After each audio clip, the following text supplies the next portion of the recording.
My name is Sidney Decker. I'm a professor at Griffith University. And for the past 20 years, I have studied why things go wrong, why a patient dies of a medication overdose in a hospital, for example, or why an airliner crashes. So why do things go wrong? Well, we used to believe that things go wrong because somebody makes an error or something breaks. Today, however, we believe, and we have since the mid or late 1980s, that things go wrong because lots of things, lots of little things, larger things inside the organization are wrong, have been wrong for a long time.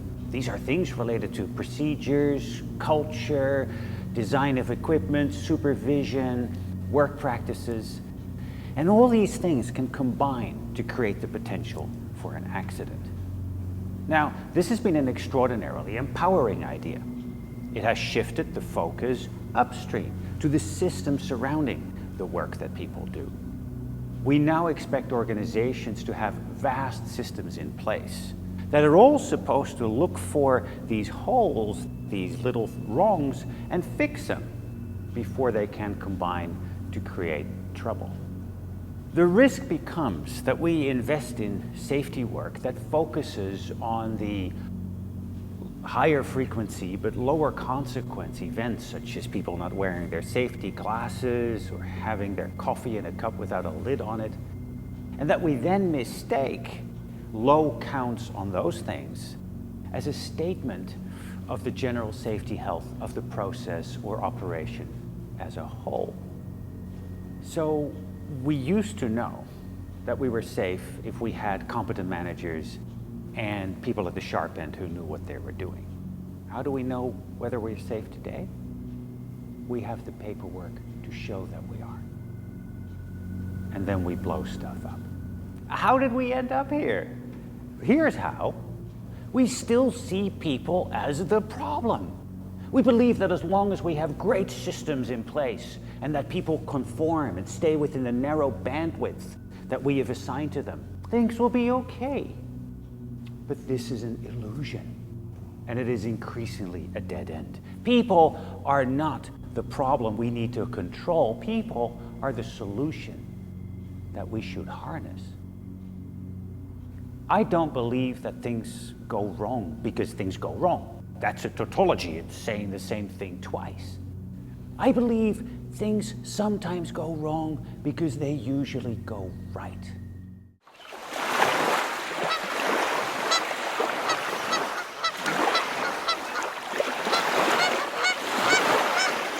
A human performance indicator. Happy People Incorporated.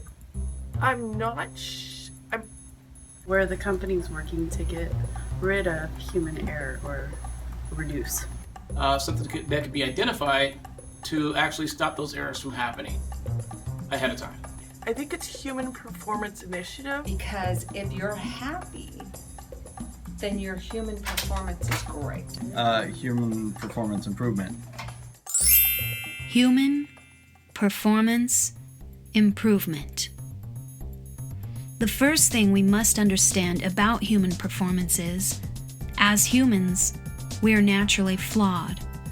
It's in our nature to make mistakes when we carry out tasks. Not only are we flawed as human beings, but we are constantly working and surrounding ourselves with systems that are also flawed. Understanding human performance concepts and applying human performance improvement techniques helps us manage and resolve those flaws so they don't have a negative impact on the way we do tasks, both on and off the clock.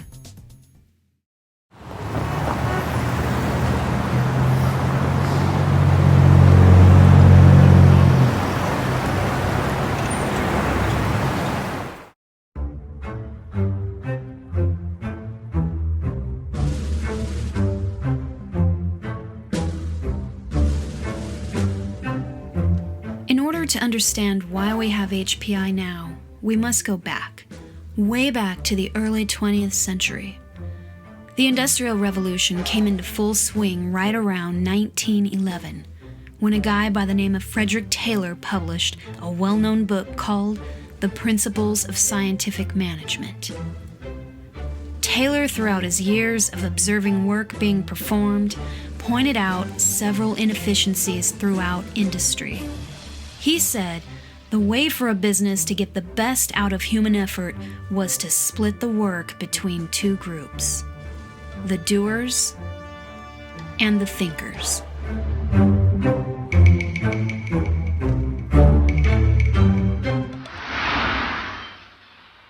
I think Henry Ford may have been the most influential man of the 20th century. He made bitter enemies. He was a nasty individual. He believed in hard work.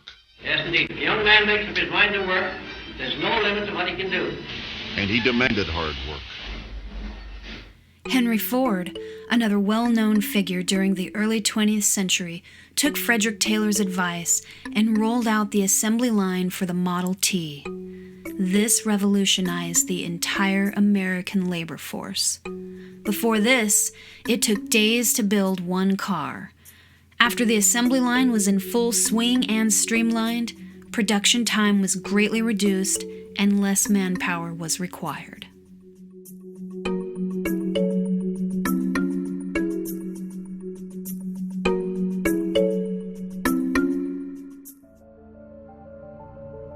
Fast forward through the decades. The United States has experienced economic decline, several wars, even natural disasters. And all throughout this time, we've tried to apply several programs to make improvements in safety and efficiency.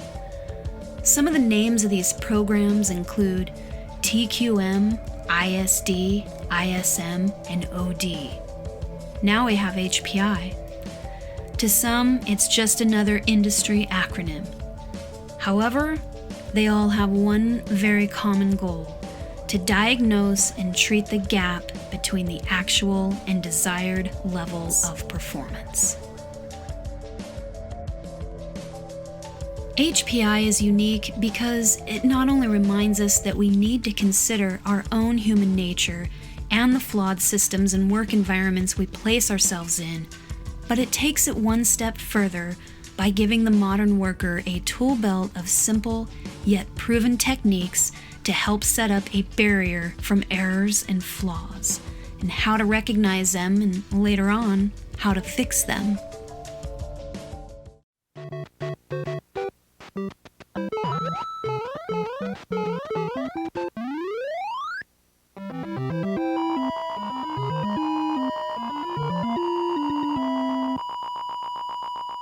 While you were in the power plant, you should have watched the men getting ready to start the fires in the big furnaces. Those furnaces are so big, the men get right inside and do the job right. And you have to know your stuff to run those boilers in a power plant. You have to know when to feed in more coal and when to cut it down. You have to have enough steam ready at all times for the turbines, ready and at the right pressure too.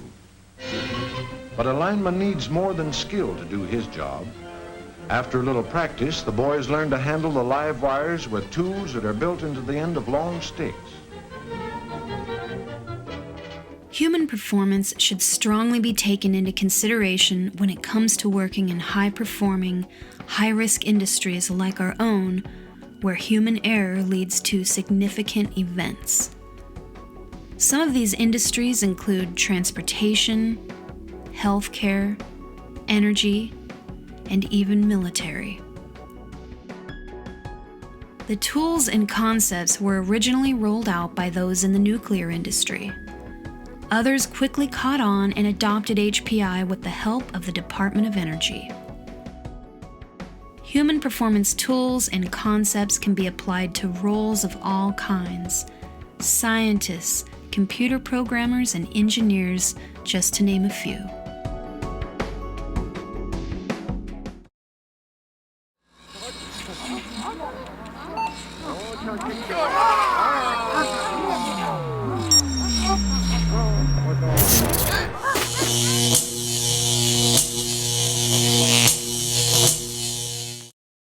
In most workplaces, a small measure of human error is considered acceptable risk. It's an inherent risk that is wholly unavoidable and ultimately inevitable. Todd Conklin, author of Pre-Accident Investigations, tells us that the skilled worker, one who uses their hands, makes an average of 5 to 7 errors per hour. The knowledge worker, one who works only with ideas and concepts, makes even more. They make an average of 15 to 20 errors per hour. So how can this be? We must understand the definition of error. An error is simply an unintentional deviation from the preferred behavior. Not every error results in an event. So there is a difference between errors and events. Oftentimes, errors will go completely unnoticed. And we make errors all day long, yet nothing happens as a result of those errors. According to the Department of Energy, 80% of events in the workplace can be attributed to human error. Only 20% can be attributed to actual equipment failure. If we drill down human error, 70% can be tied to organizational weaknesses. And only 30% is caused by the individual worker who touches the equipment and the systems.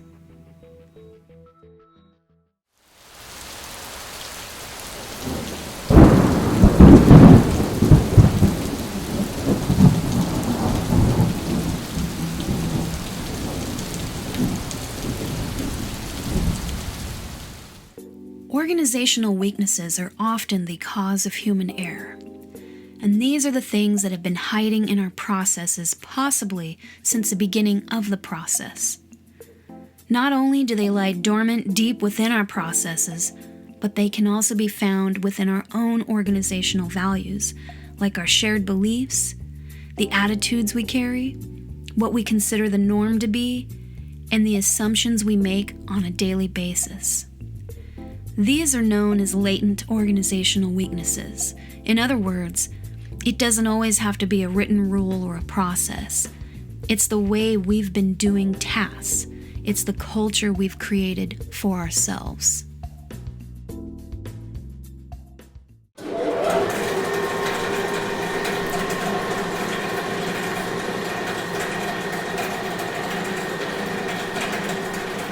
Closely related to organizational weaknesses are flawed controls. These are the other defects we need to consider. These are the things that get in the way of our defensive measures we've put in place to protect our equipment and our safety. When an event occurs, there is either a flaw with our existing control, or even worse, maybe we don't have the appropriate controls in place. It is the worst disaster in the history of the American space program, and President Reagan has declared a week of mourning for the 7 astronauts, 5 men and 2 women, who lost their lives on their way into space this morning. On what is not only a crushingly sad day for families, friends, and colleagues of the astronauts, but also an enormous shock to the manned space program, which before today had gone so well. Never before have American lives been lost in flight. Final preparations before liftoff. The ground crew gives McAuliffe an apple for the teacher, and wishes of good luck. Initially, liftoff was scheduled for 9:38 this morning, but again there were problems. A hard freeze overnight left ice on the launch pad, a 2-hour delay, and then NASA discovers a faulty fire detector on board the shuttle, another hour's delay while it's replaced. Finally, the liftoff was set for 11:38. A crowd of some 500 spectators, including 18 visiting school children from McAuliffe's hometown of Concord, New Hampshire, waited anxiously and then counted down. Here you see what they call a nominal ascent. All those words, textbook, picture perfect, and then suddenly a tiny flame just where the fuel lines go from the big external tank into Challenger itself. On the left, with the arrow, a plume where gases from the tank are forming, obviously feeding the fire. Now you will see the flame creeping up the external tank in between the tank and the shuttle itself. This is the beginning of the huge, catastrophic explosion that absolutely engulfed the entire system. It was just a nice, lift off, and then right out the clear blue sky, boom, it happened. And it just made me feel bad. The crew of the Space Shuttle Challenger honored us for the manner in which they lived their lives. We will never forget them, nor the last time we saw them this morning, as they prepared for their journey and waved goodbye and slipped the surly bonds of Earth to touch the face of God.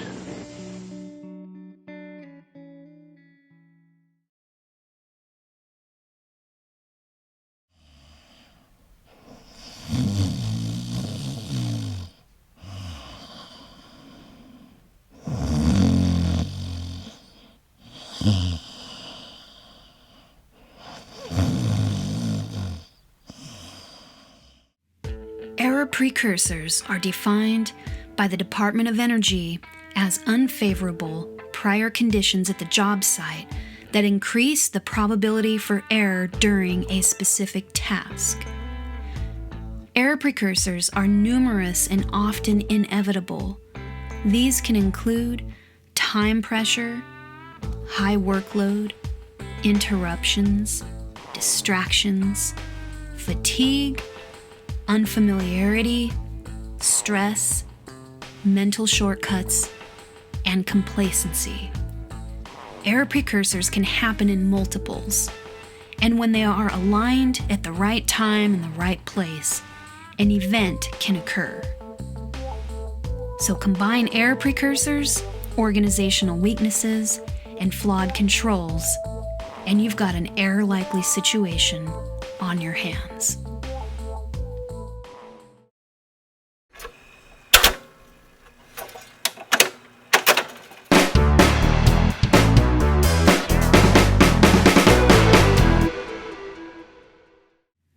Performance modes help us determine which error precursors we're most susceptible to, and it also helps us know which HPI tools will work best. And we can classify the worker in 3 performance modes. Skill-based. This is where you typically use pre-programmed sequences of behavior that don't require a lot of conscious control. This can include the use of hand tools, gauges, test equipment, and valves. The biggest error trigger in this mode is inattention. According to the nuclear industry, 25% of errors occur in this mode. Rule-based. This is where you function by applying memorized or written rules to managing certain work situations. Rule-based modes can be thought of as using very simple logic. If a symptom exists, then do this. This is where you match the signs and symptoms of the work situation to some sort of stored knowledge that you already have. Misinterpretation is the most prevalent error precursor to be aware of in this mode. The nuclear industry tells us that 60% of their errors occur in this mode. Knowledge-based. This is where you rely on your own understanding and knowledge of the job condition and situation. The activities in this mode often require diagnosing and problem solving. The error precursor to watch out for in this mode, its lack of expertise. Only 15% of errors occur in this mode according to the nuclear industry. No longer do workers neatly fall into the doer or thinker categories as outlined by Frederick Taylor back in the early 20th century.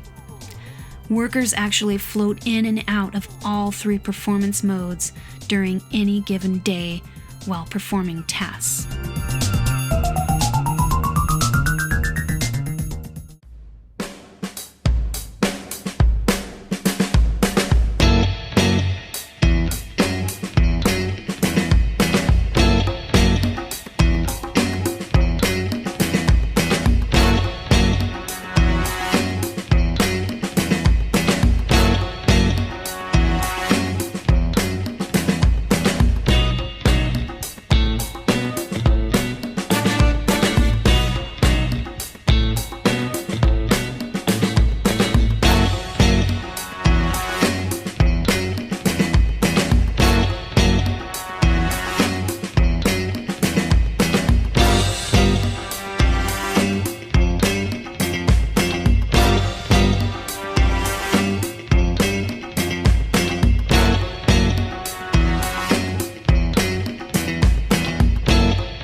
We work and live in a highly complex and challenging environment.